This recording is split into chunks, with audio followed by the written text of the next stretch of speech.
Good evening, ladies and gentlemen, and we hope you're having a very happy holiday season. Tonight we're in the Governor's Mansion in Raleigh. Governor Easley has been very generous in inviting us over at the Christmas time of each year of his administration, and we meet and talk about things that have happened. We're looking forward to visiting with him now in just a few seconds. Sponsored in part by Wachovia, helping North Carolina people realize their financial goals since 1879. And through the financial contributions of viewers like you, who invite you to join them in supporting UNC-TV.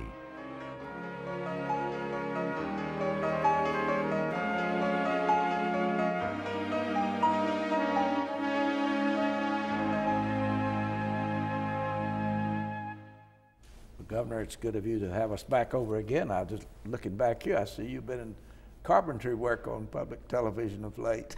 I was on the woodwright shop with Roy Underhill. Yes. And we had a great time. He wanted a picture of the stuff I had made, all that wasn't in storage. And he selected a little table that I made back when I was at the university when you were there. Yeah. And I didn't have enough money to buy wood, so I kind of made out of scrap walnut, all those beautiful. Yeah. And we did it over, and so now we have two, and we're going to put the one that Roy and I made in the mansion. We're going to leave it here for a year or so, and then we're going to auction it off for public television. It's a beautiful piece of furniture. Wonderful. Well, I can see that. You're no rookie at this. You've been at this for a while. Well, Roy Underhill can cover up a lot of your flaws. You know, it's sort of like when we're doing an interview and I get off the track and you get me back on. He does the same thing in the wood shop. So but I had a ball doing it with him, and it's a great distraction, good pastime when you want to get away and get your mind off of things. Because if you're not really paying attention to what you're doing in the wood shop, then you can have all kinds of problems that require super glue. Good to say. Yeah, but not on the wood, on your fingers and things. You and I are doing this. It's December 11th. Where are we? And you want to tell all of us with reference to the drought. Now, what is the water situation in North Carolina? The water situation is still bad. We're exceptional in most of our counties, which is the worst category of drought, then extreme, and then severe.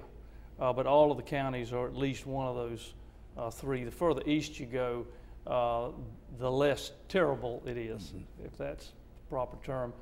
And I'm going to have to continue to ask people to conserve. We did really well in September, October. Everybody cut back about 35%. And then I looked at the November numbers, and we'd only cut back about 18. So it kind of got off people's radar screen. So this problem is manageable, and we have to show that we can manage it. We're also trying to do a lot of things long term. We had this discussion, I think, in 2002 when we had a drought. You may recall back then, Greensboro actually ran out of water, and we hooked them up with Reidsville, Burlington, and Winston-Salem. And so they're having no problem this year. We're doing the same thing with a lot of other communities. It's interconnectivity. All of our agencies are working together. We're mostly worried about the farmers right now. There's no sign from what the weather people say of any abundance of rain in the foreseeable future right now, though, is there? No, unfortunately, we are expecting, the predictions are that we'll have a drier than normal winter. So that's not good news, especially for agriculture. What we did do was our Council of State got together and appropriated some money out of our contingency and emergency fund to get cover crops out early this year. So we'll have that available in the spring. That's going to be helpful. But we also, we got about $3 million, I think $3.5 million, that we're going to go out of state and buy hay, transport it back in, and then sell it to the farmers, and then replenish that fund, that $3 million, all but maybe $250,000, $300,000 it'll take for the transportation. But that's where we are. Just to give you a sense of where we are this year in agriculture compared to 2002, we took a survey and we needed 10,000 bales of hay. This year, we needed 800,000, and there's just not that many out there. We think we can get 100,000 in. It takes about one bale to get one your cattle through the winter. The 800,000 cattle in the state, and then you have horses. So we have enough, we think, so that if we get 100,000 bales in here, which we're going to do, that'll take care of that, which is extremely important, because here's the problem. If you can't feed your cattle, then you sell them.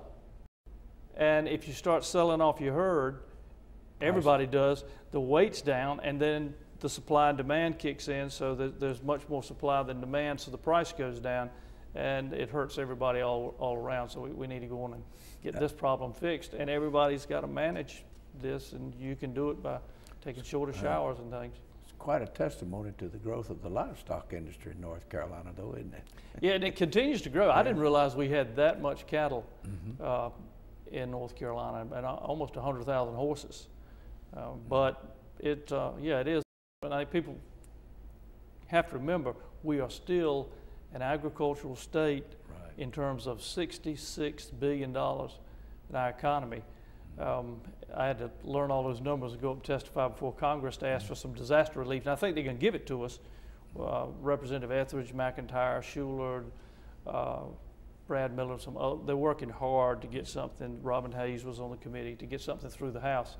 And I'm working with some of those in the Senate, hopefully to get some disaster relief through for all of the South. This is unprecedented. What's next now in the debate about what we're going to do about the highway system in North Carolina? And you've had these studies made. Where are we? Well, we have a good committee put together. They're studying hard. We have legislators on there, bipartisan, to see. I want to know what the solutions are, what the options are. They're giving us those. They're bringing in people who really have dealt with this in other states, and it's interesting some of the ways they do it in other states would never fly here. I can tell you that. But they're going to have to find a way to get additional revenue for transportation. The reason is this: the cost of building a highway over the past 6 years has increased 80%. That much? That much. And it's because of the cost of oil. So almost everything you do when you build a highway is petroleum based, all the asphalt. So when the cost of oil goes up, the cost of building a highway goes up. At the same time, we're not getting our dollars back from Washington. We only get, North Carolina is a donor state, we only get 85 cents on the dollar back. Then you have states like Alaska that get $6.60 for every dollar they put in. West Virginia gets $1.69 for every dollar they pay in taxes. So, and we're losing 15 cents on every dollar. So we hope we can get Washington to do something about that for us. Meanwhile, we're going to have to deal with it locally. And I think it's important that I get a group together with the legislature, let them take the lead on this, because they're going to have to vote on it. And whatever they want to do as far as finding the additional revenue, I'll support it, but we do have to do something. And the reason is, if you ever get behind a curve on roads, I haven't seen a state yet or a city that's gotten back out from behind it. So we cannot get behind. The needs are great. We're growing. I mean, we got a wonderful state that's growing by leaps and bounds, and people are coming here, and business is great, and the economy's good, and all of that. But it takes money when you have to pay for the schools, you have to pay for the roads, and there's no free lunch, and we're going to have to find a way that we all chip in and be more efficient so people feel good about the dollars they spend on highways. Well, it's the artery of the economy. You have to have it. You're right, it is. People think, well, those are the old days when you used to have the road to market and all that. It's not. It's more so, it's important more so now, because you have to be able to get from the intermodals of the ports in Charlotte and in the mountains and in the Triad all the way down to Moorhead and Wilmington. Right. So it's getting to be more and more important with all the international trades that's taking place. Let's talk about schools now for a minute, and learn and earn. I know that's something that's close to your heart. Where is it? It's coming along really nicely. Learn and Earn is a great program that the legislature embraced from the get-go.